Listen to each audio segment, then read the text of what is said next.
Well, so I mean, right now, everyone is talking about, China and Taiwan, the threat of a Chinese invasion of Taiwan. But you've said the greater danger is actually on India's border with China. Why is that? Well, you started off on a very tricky question. That's how we do it. That is something which the world should be asking. That is Taiwan really uh, President Xi's focus, or does he have another game plan? In fact, I had been wondering about this for the last few years, especially after one of your former directors of FBI said that USA needs to be much more focused on China, and it does not require just a whole of the nation approach but whole of the society approach. And this comment of his kept ringing in my ears as to why did he say that? And if distant America can be so bothered, what about places which are next to China? Places like India. Is India equally aware of China's plans? Uh, and is America and rest of the world also conscious of the fact that China may have greater plans in the years ahead than the world is apprehensive about? So these are the things which set me off on writing this book. And I feel that Taiwan is very much an issue that China wishes to tackle, but according to Taiwanese themselves, it may not happen for the next 3 years, whereas American experts feel it may not happen over the next 6 years. These, of course, are just uh, guesstimates or estimates, and they may change. As in the case of Ukraine, no one imagined that it would happen the way it happened in a matter of weeks or days. So these things are to be speculated about. It is necessary because it makes you conscious of what could possibly happen. And in that sense, I felt that it will be easier for friends, allies, partners of Taiwan to come to its aid than it might be for, let's say, a friend like America to come to India's aid purely for physical reasons, because the fighting, if at all it takes place, would take place at the heights of 16 to 17,000 feet, which translates to about 5 to 6,000 meters. And just to acclimatize the soldiers from another country or another place would take days altogether. And to send the equipment to those heights will not be easy, whereas China has approaches right up to the line of actual control. So it is stationed there with all its heavy equipment, with all its air force, and with all its artillery and men, of course. So, from the Chinese perspective, to come back to your original question, uh, what is the message it wants to send to the world? The big message it would like to send to the world is that it is now equal, if not better than America. And the only way it can do that is to take on another country which it feels is in its way of becoming the sole superpower of Asia. So let me stop there because there will be follow-up questions which you would certainly have. But this is basically the line on which I had pursued this issue, and I would maintain that what I finally wrote in the book is sort of what may actually bear me out. That's a very interesting point because in the case of Taiwan, like, the U.S. has Guam stationed in Japan and Okinawa. There's Australia right there. There's access by, potential allies of Taiwan. But yeah, the India-China border, that's way up in the Himalayas. That would be difficult for any other country to get there in the event of fighting. Whereas China already has its troops right there, already acclimatized to that kind of climate, and really, as we've seen, ready to go. They have been salami slicing the Indian border, trying to take over land, not just in India, but also down in Bhutan, trying to surround India.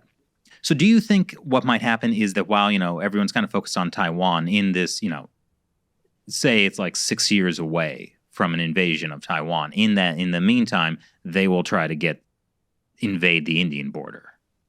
Well, quite frankly, I hope it does not happen, because any fight between two big countries is not just going to affect those two countries, but also the wider world, because both India and China have supply responsibilities to countries in far distant parts of the globe. For example, India had supplied COVID vaccine to over 100 countries when it was desperately needed. Similarly, now when food supplies were running short because of the situation in Ukraine, India had to step in again, and it stepped in gladly. So any war that happens or unfortunately happens between two big countries would have an effect much beyond uh, their immediate area of concern.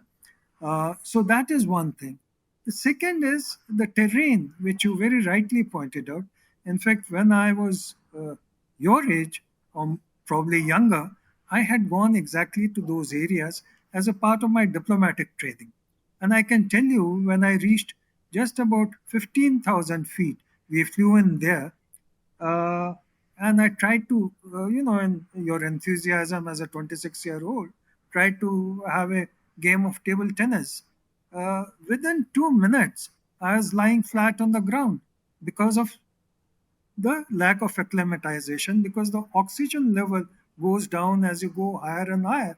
And the same would apply to superfit troops, whether they are from country X or Y or India.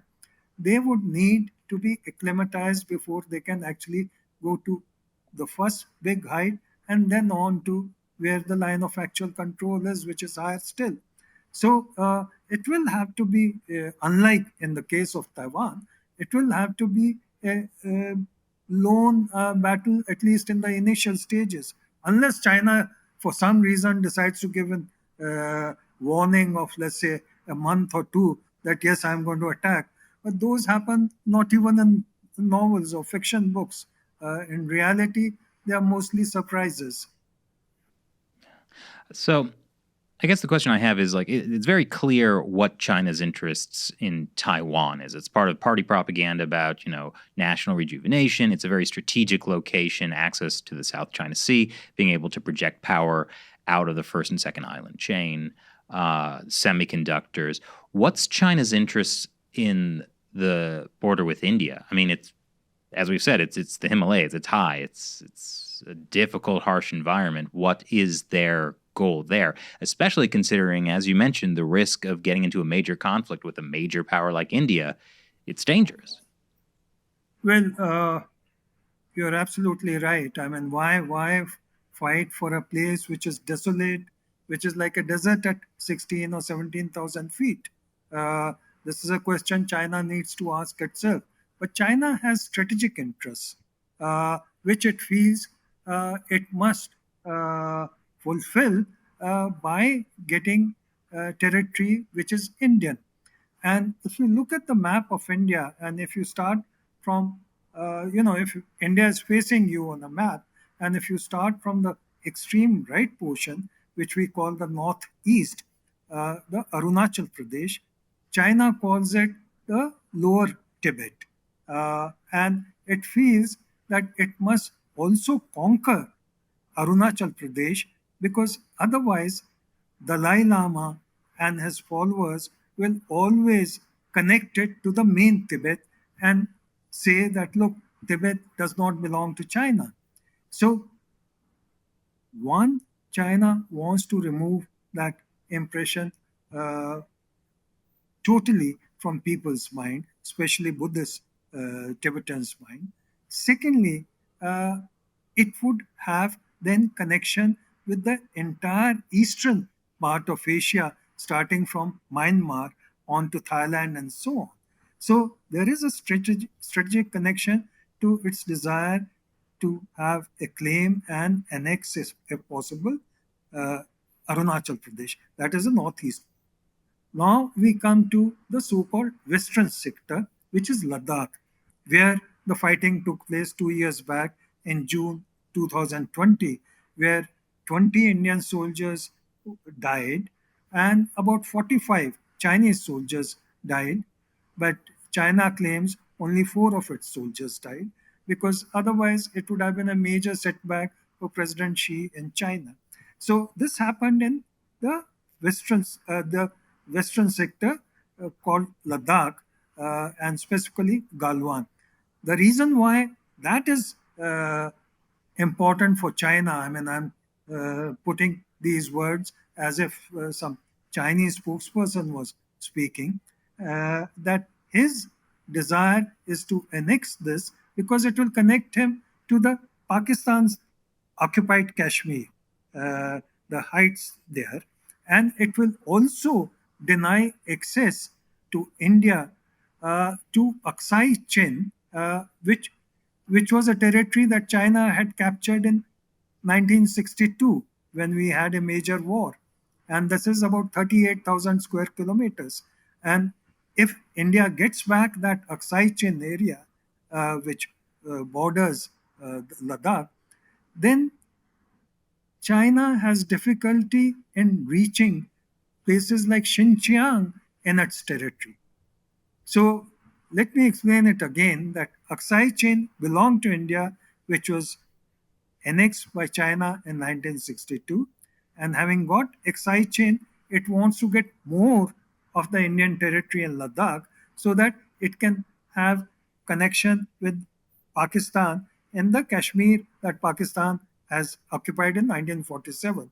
So it is a desire to expand China's hold over an area which may sound as inhospitable in terms of human habitation, but is extremely important in terms of strategic implication and also in terms of its mineral resources, and some of the biggest rivers in the world flow from that area. So it has control over water, which is going to be more and more important in future, and mineral resources, which some of them are rare.